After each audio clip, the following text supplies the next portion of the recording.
Tech Talk with Matthew Dickerson. Matthew Dickerson. Tech Talk. Sit back and relax. It's time to talk technology. Hello, drone pilots, anti-scammers, and the EV curious. Congratulations on your excellent choice today in selecting another sterling Tech Talk with Matthew Dickerson. And here he is, the man so good they named a podcast after him. It's Matthew Dickerson. How's your week been, Matt? Yeah, really good. Really uplifting, actually, James. Sometimes when we've spoken and you ask how my week's been, I've said, James, we've got a long way to go. And I'll tell you about some poor experience where we think we're getting somewhere with maybe climate change and EVs and where the world's going. Mm-hmm. And then I'll talk to a group of people who just basically blows away my enthusiasm. But they're still out this there. week, they are still out there. This week, I've had an opportunity to go to several schools, primary schools actually, for a range of different reasons, but I ended up with about 5 different schools I had to go and visit and talk to some groups of kids about a range of different things. But every one of those groups afterwards wanted to talk to me about electric vehicles, climate change. They knew what sort of car I drove. In fact, they'd say, which Tesla have you got here today, Mr. Dickerson? And just They've asking, done their homework, or they've been paying attention at least. I think they've been paying attention to the world. And I met with someone this week actually talking about some batteries into homes and just where we might go. And this particular person said, so how do we educate the kids today to know what we can do tomorrow? And I said, no, forget about it. The kids of today are absolutely all over it. The kids of today know what they've got to do tomorrow when they finally get to the stage where they're adults and they can start to make these decisions. I said, you've got to start educating the 70-year-olds, the 60-year-olds, the prime ministers, the premiers of this nation. They're the ones who need the education about what to do. Forget about the kids. Their kids are all over it. So I was very impressed by the knowledge. And there was one class that was year 3, a group of year 3, and they were all over it. They knew exactly what was going on. So well done to the teachers out there, obviously giving some good information to the kids. And maybe we need to focus on some of those older folks and maybe just ask the kids what we should do. Yeah, well, I guess that's exciting prospects for the future then. Very encouraging. Yeah. If we've still got a planet when the future comes along. Well, fingers crossed for that. Yeah, that's right. Well, if you love a good smorgasbord, folks, you'll love what we're serving in the buffet today. For entree, I see there's a story about driverless taxis. We knew they were coming, and it wouldn't be long before they were tooting the horn outside the front door, folks. And for some main course, we've got a story about getting fresh water from seawater at just the push of a button, which may just relieve some urgency about the freshwater crisis of the modern age. And if you've still got some space for dessert, and you're planning a big long-haul flight overseas, Qantas has got some very good news for making the journey a little bit easier for you. But let's start off with a tasty little hors d'oeuvre for you now.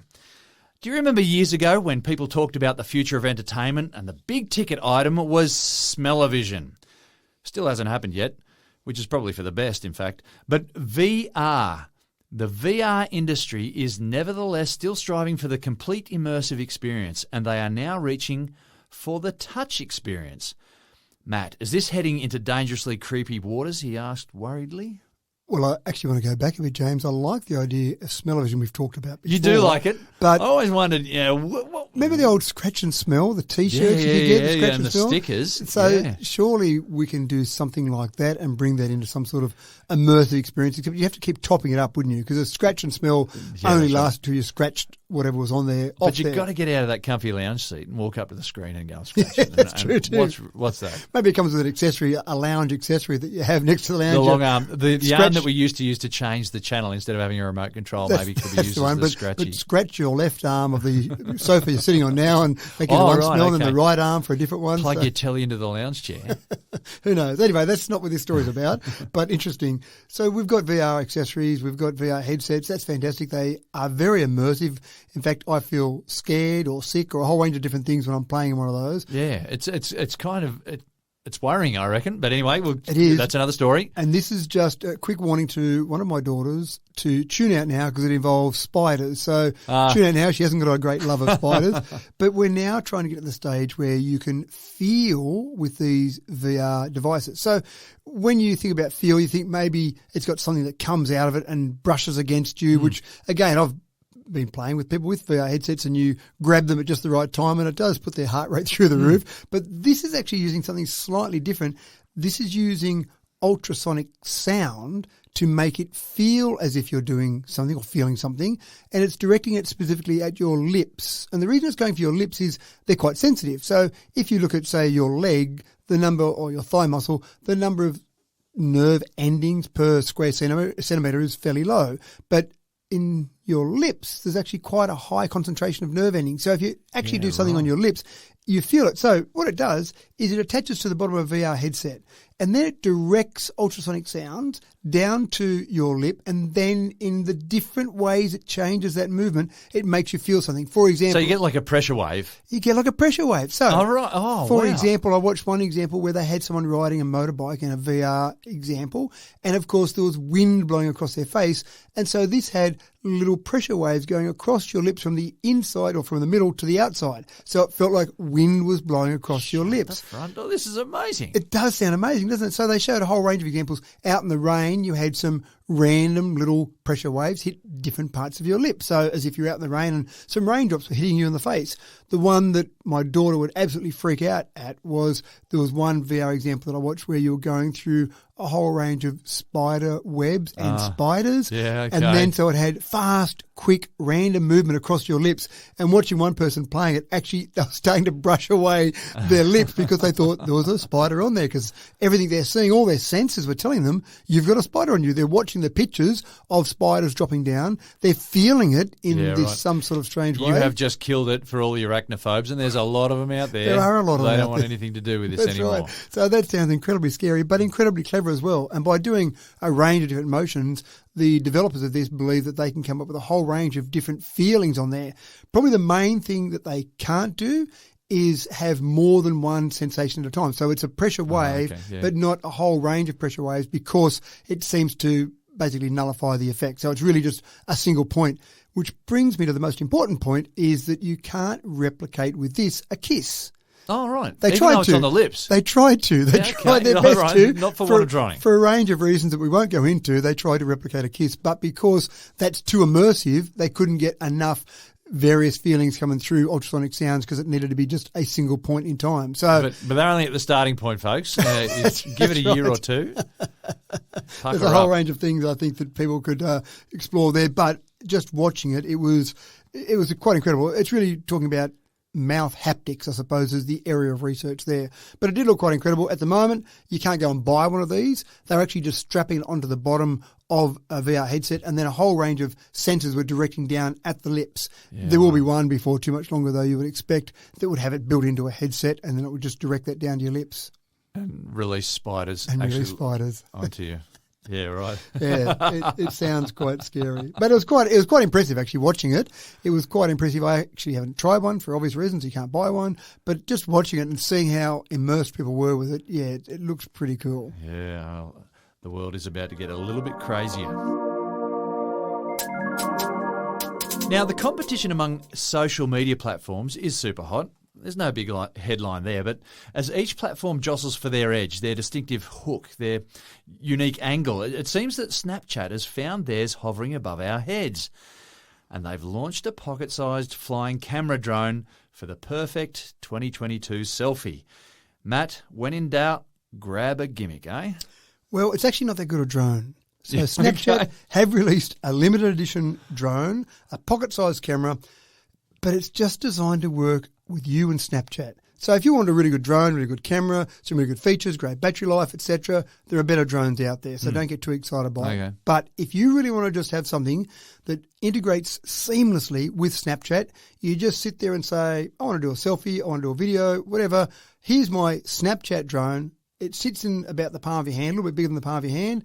It takes off, follows you around, does the videoing or photographing that you want, and send it straight into your Snapchat, so then it doesn't go straight live. You can then look at it, edit if you need to, and then send it out to the world. So it really is designed to be so specific. And you say, it's quite right what you say, is that the competition amongst social media organisations is huge. And they're all trying to get some sort of advantage over other ones. So they want to come up with some new feature, some new killer feature, something that everyone wants, so they've got to have that social media version. So this is Snapchat's attempt to say, here's something that's better that no one else has got. you can take good old-fashioned selfies with different types of drones, but then you've got to muck around and get it into that social media version, whatever it might be. I wonder what sort of degree of control you have over how this thing flies around you. I mean, you operating the joysticks for a normal drone. Is this something that just tracks you? Or? Well, yeah, it's got preset flight paths that you can use. It can just track you. It can just do follow me, which is obviously a standard feature with lots of drones. So,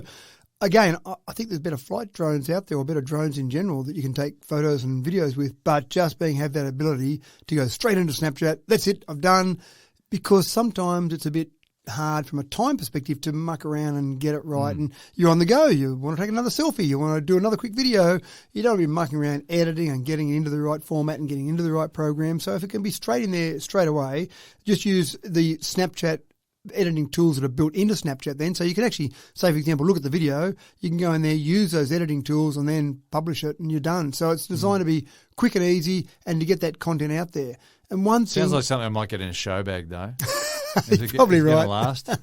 I don't think so. I don't think it lasts very well at all. But one of the things, and I'm no social media expert, but one of the things that I've certainly seen with social media seems to me to be, it's not about high quality. It's not about making a Hollywood production movie. It's about getting content out there quick. That's right. Quick and simple and relevant and now, and pumping it out a fair bit. So it seems to be, this is just a nice, simple way to get that content out there. Yeah. Quality and quantity. Yeah. Anyway, moving right along. Total Recall, the 1990 futuristic cinema blockbuster, was set back in, set in 2084. Featured Arnie Schwarzenegger, if you remember. He was at his dramatic best. But it featured taxis driven by robots, which at the time seemed so outlandish it could only happen on Mars. Well, it's only 2022 and we're still on Earth, but robotic taxis are officially now a thing in China. And there are no drivers, folks.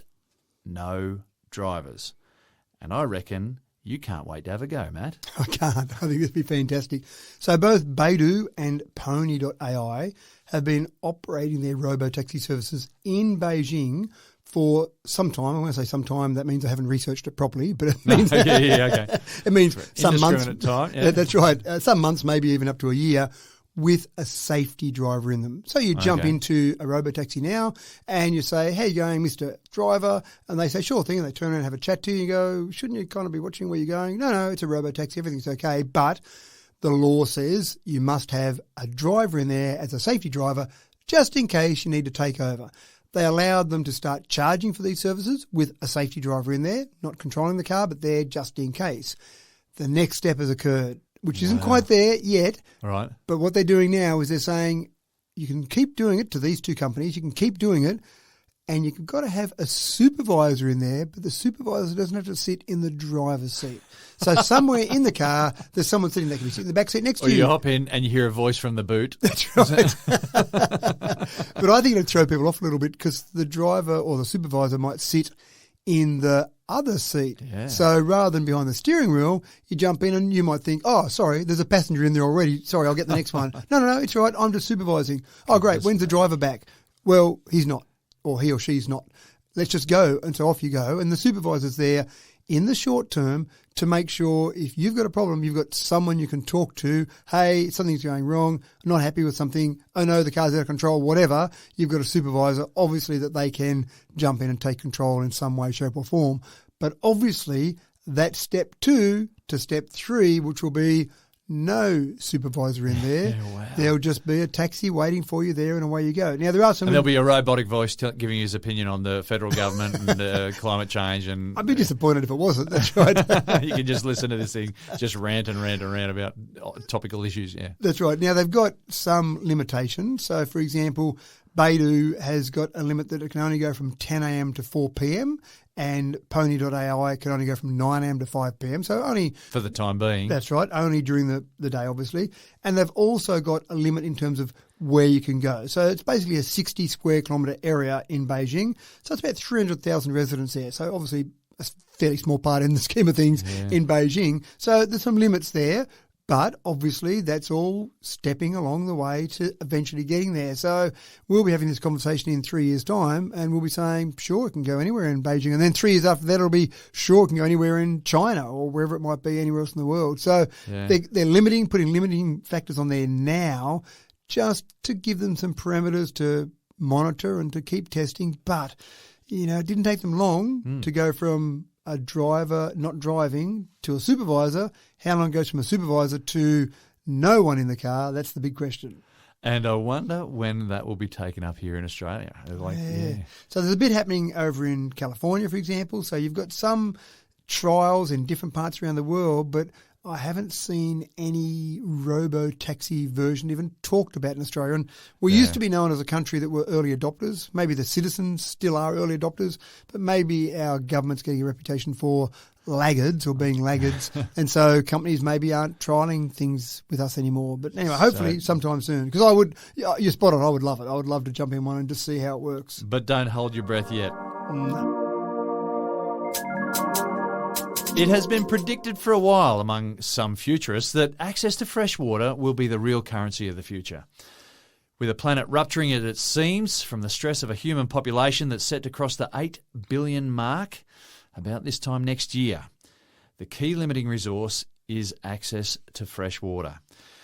And of all the water on the planet, that's 2/3 of the world's surface, in fact, you probably knew that already, only 0.5% is actually drinkable. So the need to find a simple solution to obtaining drinkable water from seawater is quite urgent. And we may just have it now with the push of a button, apparently, Matt. The push of a button. It sounds so simple. Well, anything can happen with a push of a button, couldn't Of course. Because you can have a push of a button triggering a whole bunch of other things. It sounds pretty dramatic. Factory That's right. Send off a nuclear bomb with a push of a button. So this is interesting because what people have been trying to work on and doing is create some portable desal units, some portable units that will clean water. Typically, they've gone for a traditional method of putting water through filters at high pressure so that it's got to get through the filter, so it needs the high pressure. And so coming out the other end, it's been filtered and stuff that comes out is clean and the filter gets all the stuff that we don't want to be drinking. So that sounds, okay, fairly logical. There's a couple of problems with that. The first problem is that you've got to change the filters. Obviously, if you're collecting gunk in filters, at some point in time, you've got to clean them or change them. That's right. So the it filter's becomes no good after a while. Yeah, that's right. So you hand a portable drinking unit to a village that doesn't have water, and then you come back in a month, 3 months, whatever time frame, and change the filters. But the second problem, which is a bigger problem, is that to get water through those filters, because they're obviously restricting the water flow, you need higher pressure water. Higher pressure water means that you need some way to generate some reasonable power. So you need not just a little solar panel to generate that power. You need something a bit bigger to generate that power. So they're two major problems at the moment. Except researchers at MIT said, let's have a look at this from a completely different angle. Let's forget about the traditional ways of doing this. Is there some way we can generate, to start with, some portable devices that can generate clean drinking water without the two problems I've just mentioned? So they've come up with an ion concentration polarization technique.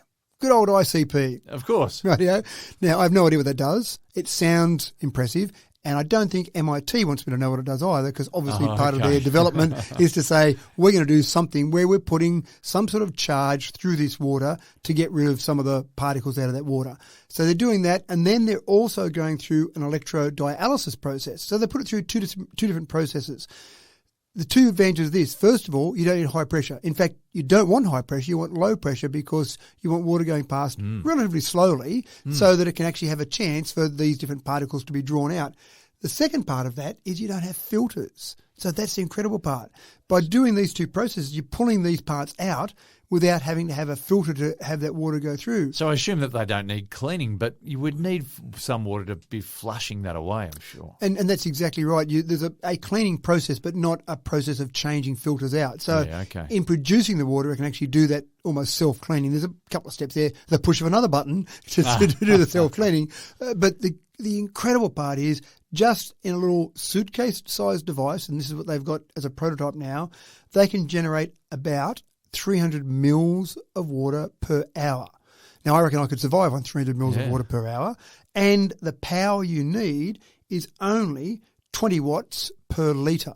So to generate that Yeah, right. 300 mils per hour, you're only needing something. So they actually gave a demonstration where they took a little briefcase size, or slightly bigger than a briefcase, but that sort of size device, sat it on the beach. They rolled out a little solar panel, and they actually showed that this little solar panel was something you could go and buy from a standard electronics manufacturer that sells lots of those type of little devices. Plug that in, and they actually dropped a hose into the ocean. They drew water up the hose directly out of the ocean, some of that 2/3 of the planet ocean water that's full of salt, and an hour later, and I'm assuming they did it legitimately, they did a little fast forward. I didn't watch an hour of watching it go through, and sure enough, there's 300 mils of drinking water, out comes a cup at the other end, and the guy sat there and had a drink. So quite incredible. That's fantastic. Yeah, you're talking about, I mean, there's a lot of most of the water is salt water on the planet, but we've also got a lot of fresh water that's locked up in glaciers and ice, so you can't drink that.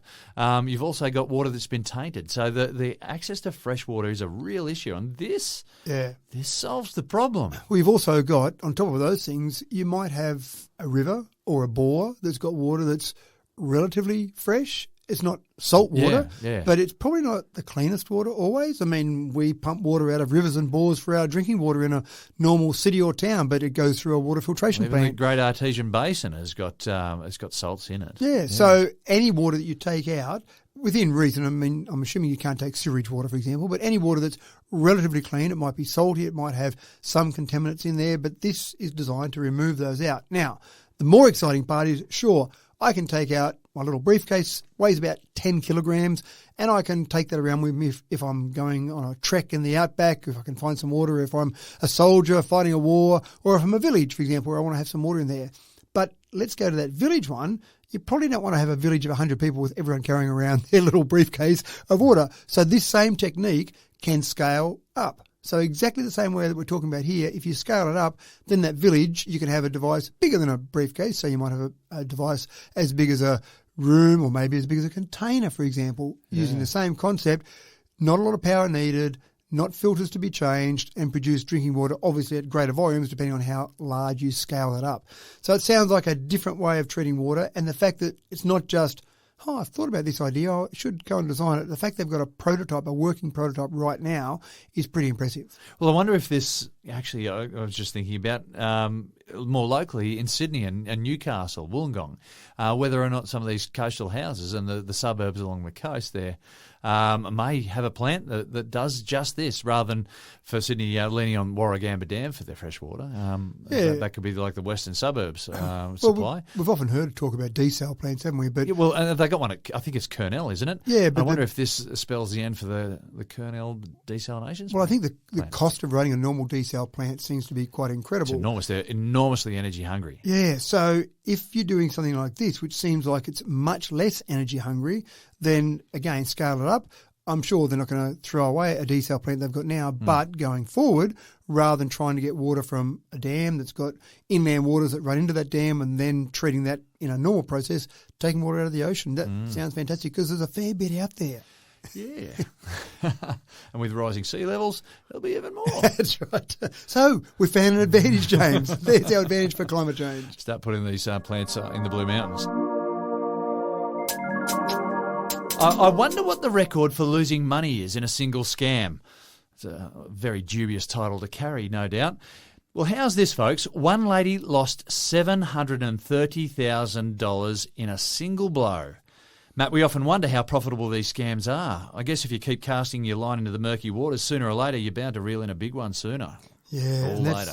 Pretty scary, isn't it? And this is the classic man-in-the-middle scam. And we have talked a little bit about this, but it is relevant because it's still happening as much as we talk about it. There are people out there who are trying different ways to attack it. And this is something that is just so easy to happen.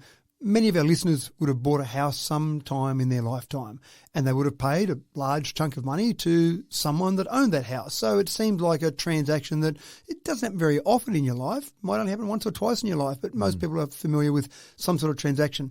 This woman was doing that. She was buying a property. Doesn't seem like a big, scary, ridiculous thing to do. It doesn't seem like you're trying to get some money from your long-lost uncle in Nigeria. It just feels like you're buying a property.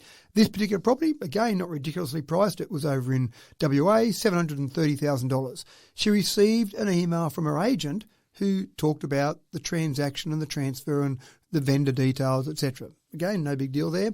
Then received an email the next day to say, now the transaction's completed, it's gone through all the legal processes. Please deposit that $730,000 into this bank account, which she did. She had the money there, she'd arranged the loan, all the rest of it, deposited the money into that particular bank account. And the next day, the agent said, can you please deposit the money into that bank account? But I just did. Exactly right.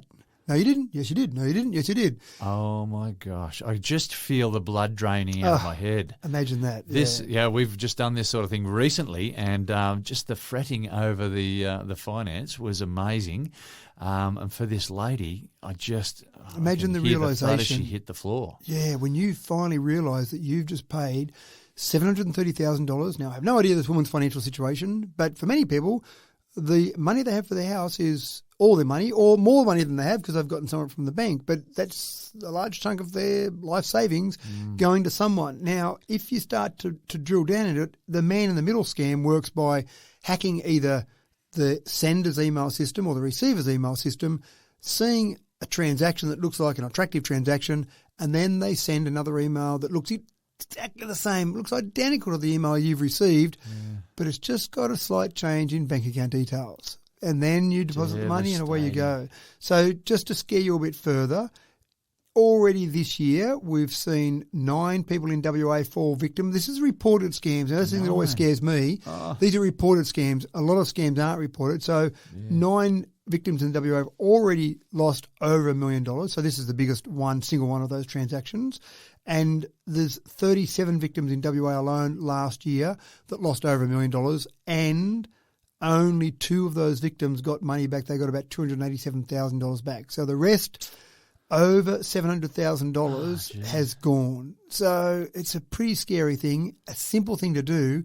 And I still get a bit of a hard time from some people I deal with when I ring them and say, can I just check those bank details before I pay you? And they go, it's on the invoice. I say, yeah, I know. But I talk about this a bit, so I want to follow through with my own advice. Yeah. And they kind of go, okay, well, here it is. Now, that's when I'm buying something worth $5. So if you do it for that, for $730,000, then absolutely do it. So it is a real warning. And even if you check the email, even if you check the email address it comes from, these scammers are good because we've talked about it before. It's very easy to spoof an email address. So I can send an email to you that looks like it came from the Prime Minister. Very easy to do. So when this email comes, it's not as if you go, oh, look at that. It's just one of the free email addresses. It must be a scam. When you see an email that looks legitimate, it doesn't mean it's legitimate because there's no check on the sender. No. And even the layout and all the rest of it, it's pretty easy to go to Desktop Publishing 101 and make it look the same. So be aware, be warned, there are people out there and they're making money out of it, so they'll keep doing it. It just cuts me to think that someone, with all the hope that comes with purchasing a new property, and the argument that must have happened over, no, I have sent you the money. I've got the email. Here's the email. I'm sorry, ma'am, I didn't send you that email. And then the blood draining from your head. Then who did? Yep. Oh, goodness me. Well, we've been hearing quite a few stories about big business overseas restocking their transport fleets with EV options. Well, the fat cats in charge of the US Postal Service were not about to get sucked into any modern fads or allow peer pressure to guide them towards a lower carbon footprint. And so they went ahead with a plan to buy thousands of new gas-guzzling mail trucks. Well, that was until 16 states took exception and filed lawsuits to block the action. And the case against the USPS is a pretty strong one, I'm relieved to announce. Matt, the people are rising up. Well, I don't mind this story, even though normally when I hear about people in the US suing other people in the US, I kind roll of the think, eyes. That's right. Apologies to all our American listeners, but it does seem like Americans are a little bit litigious. They just love to get. Well, we can't talk in Australia. I think per capita we are worse than America now. I think we're up there, aren't we? If not worse, we're probably right up there side by side with Americans. It's just that we don't have as many people, so we don't hear about it as much. But I think you're right. But in this particular story, and it's crazy, isn't it? There are states suing effectively the federal government. Yeah. So that just sounds like a crazy situation. But what I love is, and it's, as you said, the US Postal Service, so the equivalent of our Australia Post, which is, again, that's owned by the federal government. So you can just imagine New South Wales, Queensland, Victoria suing Australia Post because they're buying some gas-guzzling vehicles. Now, you said thousands. It's not just thousands they ordered. They ordered 148,000 new delivery trucks. And not one EV. Well, this is the thing. They said that they're actually thinking about getting a few of those EVs, 5,000, All right. 5,000 of those EVs. Is that all? And after this court action, they said, and I don't understand this number exactly, but they said we might increase our order from 5,000 to 10,019. I don't know why it was so specific, but so double the That's order. when the money ran out. But maybe, who knows? But 148,000. Okay, we'll take that down to 143,000 now because we'll add that over 5,000 on. Okay. But that's not enough, according to many states. Well, 16 of the states across the US. So they're suing them, saying that they only gave the idea of an EV a cursory environmental review to justify the decision to buy gas-guzzling vehicles. And I think it's absolutely relevant because I don't know how long they've had those other mail trucks for, but I imagine it'll be quite some time. Go forward, if you went and ordered 148,000 gas-guzzling delivery trucks right now, I imagine they're not going to be delivered today. They're going to have some sort of delivery time frame, let's say in the next couple of years. So here we are, say 2024, 2025, you get this huge order. Go forward 5, 10, 15 years, you're really just not going to see petrol cars on the road, except the USPS. That's right. Oh, there goes one of those US Postal Service vehicles. Well, it's almost like, well, here in Australia, you don't see so many smokers anymore. No. And when someone lights up a cigarette, you go, oh, there's that unfamiliar thing. I remember that from back in the 90s. Yep. Yeah, it's all about perspective. I don't hang around a lot of smokers. But it'll be like that, I would assume, that, 5, 10 years' time, when people are driving a lot more EVs overseas, that, when they come to a place where there's a car that's driving past that's belching out carbon monoxide. Right. And absolutely right. So the other thing that's interesting here is that Congress recently approved a $50 billion rescue package for the US Postal Service, which I don't quite understand. I know we don't have as many letters delivered now, but surely online shopping, the amount of parcels delivered, you talk to most organisers or freight company executives, they think it's absolutely boom time at the moment because you've got so many people going online and ordering. So I don't know why they needed a $50 billion rescue package, but the US Postal Service has lost more than $90 billion since 2007. Now, maybe part of that process has been they just don't look to the future enough. So this is actually good. I don't know what the outcome will be. I'm not really that invested in US politics to know exactly how this will all play out. But what I do like about it is there's a lot of pressure from a lot of different angles on people that are still thinking, anyone out there still thinking that buying petrol or diesel vehicles going forward is still the answer. well, it'd be really interesting to see what the result of these legal suits comes out as. I don't know what happens when a state sues the federal government and then they win. Do they get a payout? Do they just get some action changed? I don't know. Fingers crossed for some action change, perhaps. Yeah, hopefully. Now listen up, Year 12 physics students. The next story is relevant to your syllabus, so pay attention. I won't say it again. An international body of scientists are set to redefine the second. Matt, this is a big deal because the definition of a second influences pretty much all the other measurements. Yeah, it does, doesn't it? And of course, off the top of your head, you'd know the definition of a second. Well, it's actually it's the radiation given off by a cesium atom.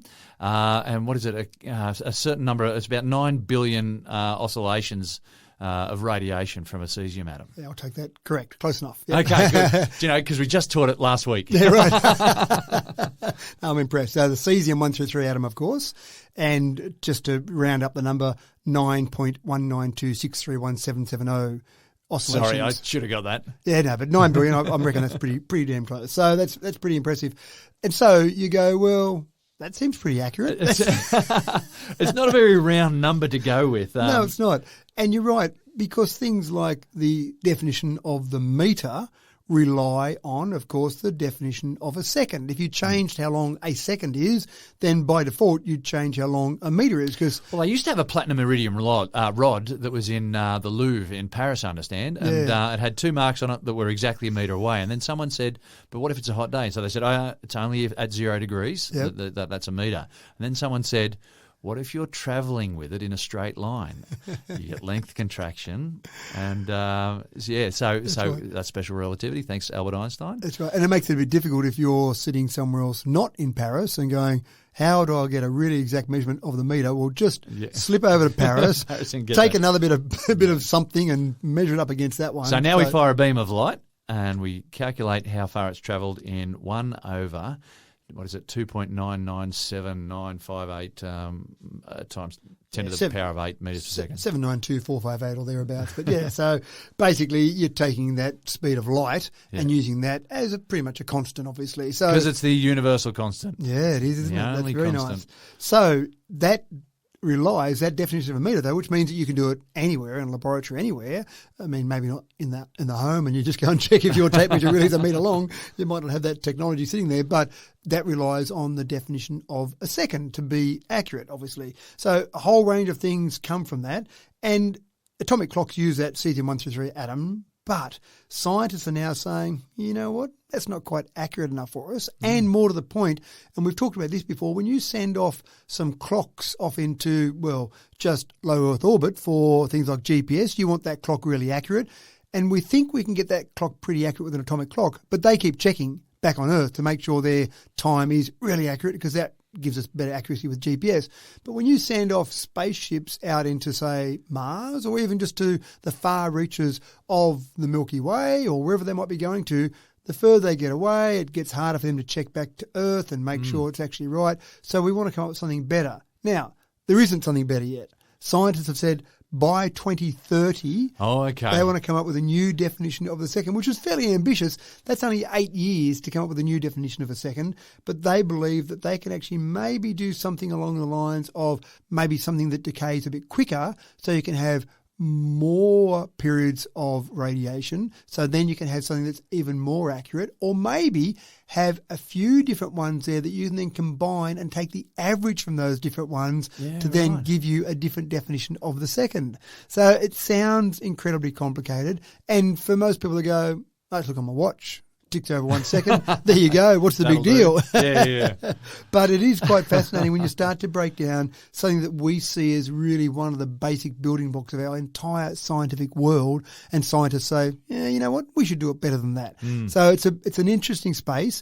There hasn't actually been a proposal of exactly what they might use, exactly how they might do it at this stage. It really just comes down to something that might decay a bit quicker than cesium-133. And as I said before, if you are travelling in a straight line with a clock, then it ticks slower for anyone who's watching you travel who's not in your vehicle. That's all special relativity. Yeah. They did a really cool experiment, I think it was in 1976, where they put 2 of these atomic clocks and they were all synced together.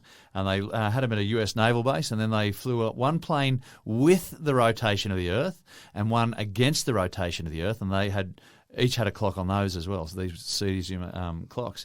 And the one that was flying with the Earth was travelling the fastest, and so it actually, when it landed, it was running at, about 280 microseconds slower than the clocks that were left on Earth. The one that went against the rotation of the Earth was about 86 microseconds, I think, off the top of my head, running slower than the clocks that were back on Earth. So, and once again, pretty cool experiments. Took 60, 70 years for people to go, Einstein, he was right. Again, with some sort of experiment, because Einstein just had thought experiments. That's right. He just thought about stuff and went, I reckon that this is the case. Everyone went, what's that crazy guy on about?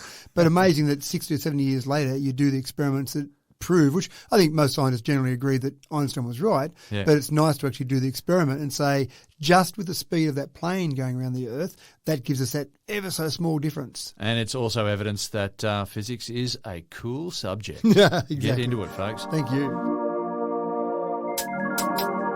Now, drone technology is also pretty cool. No arguments there. But it was, of course, only a matter of time before the bad guys latched onto it. And bad guy drones are now somewhat of a problem in the US. And current US law prevents law enforcers from shooting them down or interfering with drones. They need a plan, Matt. Maybe the only way to stop a bad guy with a drone is to have a good guy with a drone. That's one option. And I actually did a talk for a group of farmers. This is a couple of years ago now. And we're talking about a whole range of things. And then they said, what happens when a drone flies over my place? I'm a bit worried that someone might be looking at things to steal. And I started talking about some things you might do. And another guy said, I just get the shotgun out and shoot it down. I went, well, I'm pretty impressed. Well, you're not allowed to do it for a start. That's a minor problem. But I also said, I'm pretty impressed if you can get a shotgun or a rifle and shoot down a drone that's flying, 50, 100 metres above you as it's flying Careful, around. I've got a whole lot of listeners now, I reckon, they're just thinking, challenge accepted. Don't do this, please. It's illegal in Australia, definitely. And this story talks about it being illegal in the US. So don't go and do it. But given the fact that your bullet is obviously going to be going in, it's going to be dropping to earth as you fire it up in the air. Yeah. The drone's sitting up above there. It sounds like a complicated thing to me. I don't think it'll be a very easy thing to shoot a drone down, especially if it's flying as well. If it's hovering, maybe half a chance. But yes, you're right. You've got all these clay pigeon shooters out there with their shotguns. Now thinking, right, you're on. They're clay pigeons are pretty close to you, though, in relative terms. Point. Yeah, so anyway, off the story slightly. But yes, at the moment, drones are used for a whole range of criminal activity. Dropping drugs into jails or even just doing drug deliveries is a common thing that drones are used for. Now, you might think in a jail situation that prison guards might go, what's that funny noise? There seems to be something dropping from the sky. But if you can't get to what it's dropped quick enough or you can't get that thing down out of the sky, it might still do what it's meant to do. In other words, drop some drugs into a jail, for example, before they get a chance to get rid of it or actually catch where it's being dropped to. So drones are used in a whole range of things. They smuggle things across the Mexican border, for example. So the US authorities can't shoot them down at the moment. In special circumstances, they've got permission, but again, it's pretty difficult. So they've come up with some technology, technology that basically is like a radio frequency jammer. Now, normally radio frequency jammers are illegal because they can jam lots of other radio frequencies that you might need to hear. For example, if you start blasting up into the sky, there might be some planes up there that might need those radio frequencies. So normally they're illegal, but they're getting things that are like a rifle in terms of their accuracy, and they jam directly on that site. So you've got a very narrow beam of jamming. Suddenly there's a drone flying around. So it's like a laser, and a laser uses light, which is one form of electromagnetic radiation. Yep. Radio waves is just another form. So it's a laser for radio waves. They block, exactly right, they block the communication between the drone and its operator. So the operator's going on flying it, going, all right, I've just got to get it over there and drop hold on, I've lost control of it now because someone's pointing a radio jammer at it. And so you're not worried about jamming other things around that might be needed because it's not going just everywhere. It's going like a rifle, very focused and aimed at that particular drone. Wow. And then that jams that drone effectively, and that drone is useless to anyone. Wow. So fascinating technology. And this will be given, again, this is the problem, though, this will be given legal status and the tools given to authorities in the US, but of course, as soon as there's something for the good guys to use, the bad guys probably will get onto it as well. So they might be able to use it to stop good guy drones out there from a bad guy perspective. But at this stage, hopefully, only the bad guy drones will be attacked with the good guy rifle-like jammer technology. For the time being, the good guys have got the upper hand, perhaps. Yeah, maybe. But it does sound interesting, doesn't it? Firing a little rifle-like jammer at a drone. Sounds amazing.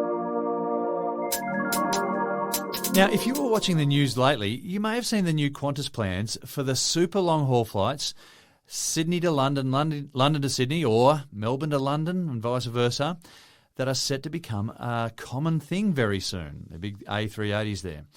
Now, I don't know about you, but there are not very many pleasurable things that I like to do for 20 hours straight, let alone sit in a confined space with 852 of other people who are not necessarily my friends.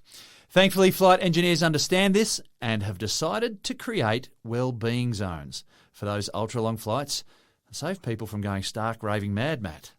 Well, there's a couple of things there. I will talk about the Wellbeing zone, but I want to talk about just this whole concept of being up in the air and flying such great distances. And so you talk about all those people that may not necessarily be your friends. After 20 hours, I think they would be, James. You'd have at least hopefully one. BFFs, obviously, everyone on that plane. But it's just, I think we've done an incredible job in plane technology. So it was only back in 1903 when Orville and Wilbur first flew that flight on that first day near Kitty Hawk, their best flight was about 260 metres. So a couple of football fields, a bit more than a couple of football fields. So not very far, but pretty exciting day. That was 1903. You don't have to go very far forward. You start to get to the first commercial flight, 1914. A flight was 34 kilometres. So that was it. The first one you can go and buy a ticket onto, 34 kilometres, not far. But it jumped pretty quickly. 1934, you had a 1,200 kilometre flight. You go another 10 years forward, you had a 5,700 kilometre flight. The magical 10,000 kilometre mark was hit by 1967. And that was with a Boeing. And then Boeing kind of jumped all over the place after that because the 747 came out. And that just kept breaking record after record. So they had a 12,824 kilometre connection from New York to Johannesburg in 1991. Then by 2001, they cracked 13,000 kilometres. So now, here we are. And there was a bit of a pause because you had a couple of problems. You had fuel prices going up. And you had a little GFC that kind of threw a spanner in the works there. I'm ignoring a pandemic as well. But back in the late 2000s, early 2010s, you kind of slowed down some of that. By 2019, things were back on track and going very well. That's when Qantas did some of these test flights. And they were using planes now. Instead of aluminium, you've got composite planes. So these are things, mainly carbon fibre is the sort of material, but those sort of composite materials. And they're using, I mean, first of all, we've used aluminium in planes for a long time because it's lightweight, it's strong, and it resists corrosion. So aluminium, for example, is about a third the weight of steel. So that's good to get all that bulk up in the air. But now we're going for composite materials that reduce the weight even further. And so you're getting now, say, the Boeing 787 and the Airbus A350, about half of each of those planes by weight is made from a composite material. So not aluminium, other composite materials. Wow. So that then opens up this whole ultra long haul flight category. So Qantas did some test flights back in 2019, where, as you said, they did Sydney to Melbourne. Sydney to Melbourne. That's not long haul flight. Sydney to London. Well, depends on what carrier. Yeah, okay. True. Sydney to New York, for example. The longest of those, Sydney to London, is just over 17,000 kilometres. Yeah, now, I won't go into the whole discussion about the Great Circle distance versus the actual flight distance, Great Circle distance being the shortest point between 2 points on a sphere. But sometimes they'll fly longer than that because they'll have to go up away from the sphere, so they're making a bigger sphere, and then they'll fly in jet streams, for example. So a 17,000 kilometre... Well, there's jet streams. There's also the rotation of the Earth as well that they've got to consider too. But anyway, yeah, but you're probably mainly in the inertial frame of reference of the air of course. No, yeah, around. what am I saying? So, yeah, sure. But jet streams make a big difference. But when you start talking about the Great Circle distance, which is what I'm basing on, 17,000 kilometres, that's a long way. So they did some test flights. And then this is getting to the point that you made about this whole health, well-being zone on the plane. They actually hooked up some people to a whole range of sensors, checked them before they flew, checked them during these flights, these incredibly long flights, checked them afterwards for a week or so afterwards to see what health impacts being up in the air for 20 hours. 20 hours, James. I think they needed some psychiatrists there as well. Are you mad? I once had a long-haul flight from Sydney to LA, and the video system was down, so we couldn't watch movies. What we got to watch was the airplane crossing the Pacific, that little a little red line with an airplane like icon and on a blue background because there was no topography. It was just the ocean, and we did that for 15 and a half hours. When we finally could see the land approaching, a cheer went up. It was like, yay! Funny thing to break the boredom. Well, funny enough, I actually was on a flight one time when the video system broke down. It must be a common thing. But I actually said to one of the hosts, look, I'm a technician. Do you mind if I have a look at it? And I don't know why, because you think, what a good setup for a terrorist to come along here. But they said, sure thing, because our passengers are going to go crazy. We had this James Eady on a flight previously, and he was going crazy with it. So they let me have a look at it. And I actually got it going again for them. And that was mainly for my selfish reasons, so I could keep watching videos. But yeah, people were very relieved to see that going again. But what they've got on these flights when they start, now we're not talking about these starting until 2025. So it's a long way from 2019. Obviously, the pandemic came along after that. But they did some test flights in 787s, but they've chosen the Airbus A350. So they've ordered those. They'll get to that point where 2025 they'll have these planes ready. But they're only going to have 238 people on there, so nowhere near the 800 that some of these larger planes can possibly hold. But they've got a well-being zone. So in the middle of the plane... Because they need one. Oh, well, you would think so, wouldn't you? The testing from the health experts show that the impacts, the physical impacts on your body, not a lot different from 13 hours to 19 to 20 hours. It's really not great whichever way you go, but it's probably more that mental side of it. Deep vein thrombosis was probably the main potential impact on people. But the idea of the health zone or the wellbeing zone is so you can get up from your seat from whatever class you're on, first, business, economy, whatever. You walk down to this centre section of the plane, which is an area that you can just move around. I wouldn't go so far as to say exercise. There's no treadmill. There's no yoga mats and people stretching and doing the lotus position or the... No downward dogs there in the middle of the Pacific Ocean. But they're just able to move around because normally, and I see people do it all the time, you'll see people get up and they'll walk around, they'll go down near the toilets and they'll stand on their tippy toes and all sorts of things. Yeah. But it's a pretty crowded sort of environment doing that. But this will just give you a bit of space until 238 people move into the space. Then it's pretty crowded. But the idea is to move around, give you some space to feel like you're just exercising, moving, doing something in there rather than just stuck in your seat the whole time. So it does sound incredible. I'm not sure. The jury's out in my mind. I'd try one once they start flying, but I'm just not sure. I kind of like the 13 hours flight, for example, still a long flight, but then you get a bit of a break. You might get off the plane, have a look around, look at the shops. It's just breaking up the flight. But then it sometimes takes you 25, 28 hours to get somewhere. Maybe it would be better just to take 19 hours, 20 hours to get somewhere. Just to break the back of it. Yeah, just to rip into it. So anyway, it sounds like an interesting concept. The main thing that I think is important from this is that you could watch on that one flight all 9 installments of the Star Wars Skywalker saga.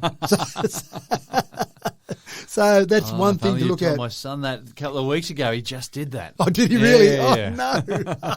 Did he watch the 2 anthologies as well or just the 9 Did he watch the 9 Star Wars? Yeah, oh, well. Yeah. My son had a party one time where he did something similar where he said to his friends, we'll come around and we'll watch the three original Star Wars movies, but they didn't last. They started watching them and then started falling asleep or got a bit bored, went out and did something else, so it actually wasn't successful. Well, would you get through the director's cuts for the Lord of the Rings? Probably not. Probably not. You'd need another flight. You'd need another coming back. The Lord of the Rings alone is long enough, isn't it? So that really sounds, from a technology perspective, I find it fascinating to be able to have a thing that you put up in the air for that long, 178,000 litres of fuel that you need to put into that. That's a lot of fuel to say, there we go, we'll just keep burning that for 20 hours straight while that thing stays airborne. Well, I hope they've got something to keep the pilots occupied as well. Give them a bit of physical...